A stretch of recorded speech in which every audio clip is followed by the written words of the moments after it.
Guys, I got a little update of that video I did a few weeks ago, the temporary repair to the 3-ton feed mixer.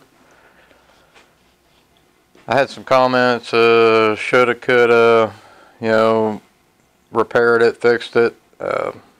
This is why this company calls us, because all I had to do is keep them running long enough for the new part to come in. I could have spent another 2 hours and wasted their money and my time on a Saturday. So all I had to do is straighten it back up, get it to run in the middle of the chain links. The chain was junk because it had rubbed this side. See, these used to be over an inch, about an inch and a 1/16. There's over a half an inch of the tooth is gone, and the tops of these sprockets has a half an inch of flat on the top before it tapers down. This should only be about 1 inch between the tops of the sprockets, and I'm about 1 5/8 inches. So there's 3/8 of an inch wore off each side. The slots are just chewed up, gone. So that's the reason why I did what I did, just to keep them running, keeps them happy, and keeps them calling me every time they break down. So yeah, I could have spent another 4 hours on a Saturday overtime hours, and made $800, $1,000 on a Saturday. But I look into the bigger scheme. I guess you want to say, they call every time. I'm their first call, so I keep them running, keep them happy. Anyways, I ordered these from Martin Sprocket, and why it takes so long to get it, I even put a rush on it and everything, is because they don't do every bore size that, under the sun anymore.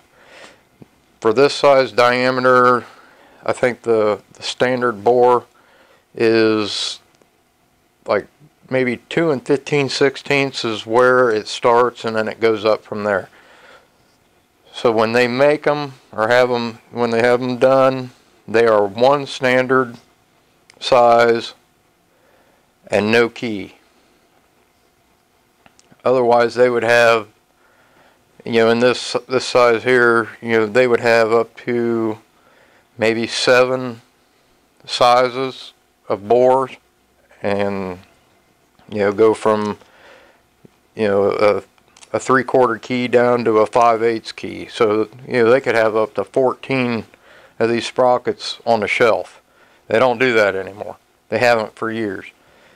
One standard bore, you order it, they bore it to your size and key it to your key. So that's what takes so long.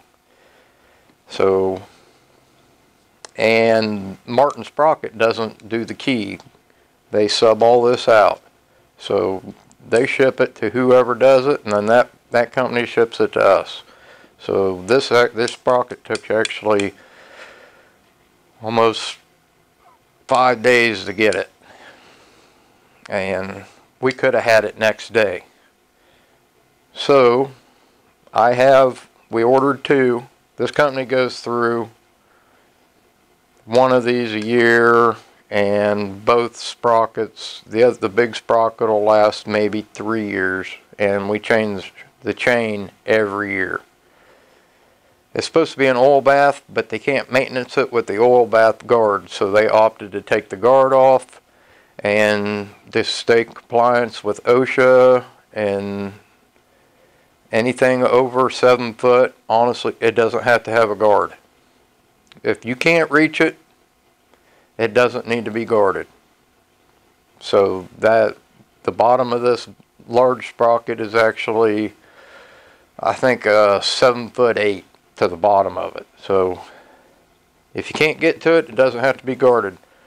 And we deal with OSHA and MSHA quite a bit. So we deal with more with MSHA. MSHA is the mine industry side of OSHA. Anyway, we ordered this, and since I have the shaper, they only have one company, and I think they broach it, and it takes them forever for us to get it back because they bore it and broach it. And then I told him, I said, I think I can cut the keyway. So I had the old one here to try to cut a keyway. So I got plenty of room here to practice on.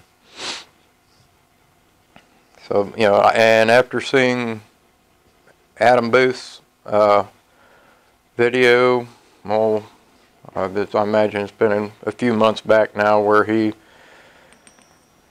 cut the keyway in that bore. You know, so I watched his video like 3 or 4 times, showed him at work, you know, showed them his video, and they said, hey, if you think you can do it, you know, try that, you know, practice, you know. So after seeing his video, I got some tooling here, and I'm gonna get it ground and do the, I don't know if you can see or not, but you know, I gotta cut this piece, and then I gotta round off this piece. You know, it's gonna be like a 2-stage cut. So yeah, I'm just gonna mess with it and try it, and you know, this is just something to do in my spare time. You know, I made this is a boring bar from a lathe, and I made this piece here to go on the end of it, and here I'll put it in the shaper, and I'll show you how it goes on. But just something else I can do for the company I work for, and also to kind of get it out there and of the equipment and the work that I can do. Okay, yeah, I made this to fit this. I know Adam made one, and his is like huge, so I'd say he's pretty limited on any, you know, unless he makes smaller ones, you know, but I figured I'm not gonna.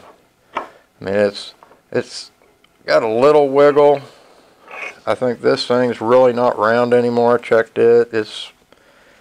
So this is another project. I see Keith Fenner's making one right now, and I'd really like to make a new clapper box, or the clapper. So yeah, it goes in like that. I made this washer, and it's all bored and tap threaded all the way through. It goes in both pieces. This and the bar is threaded.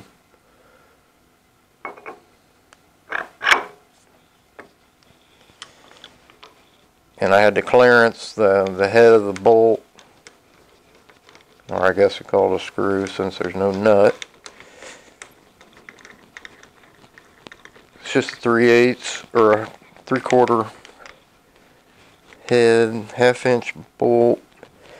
And there's enough clearance back in there for it, but I ground it off to make it a little smaller.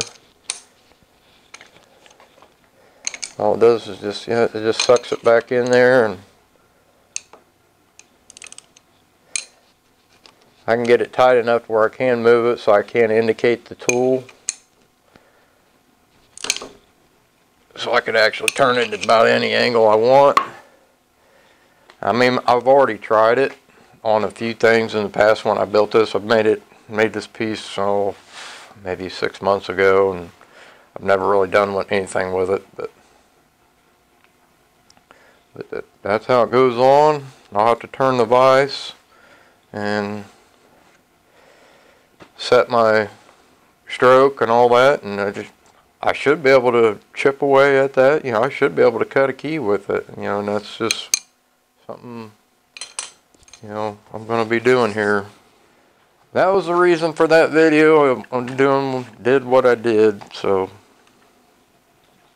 because that's garbage and wasn't worth, like I said, just had to keep them running. Alright, see you guys.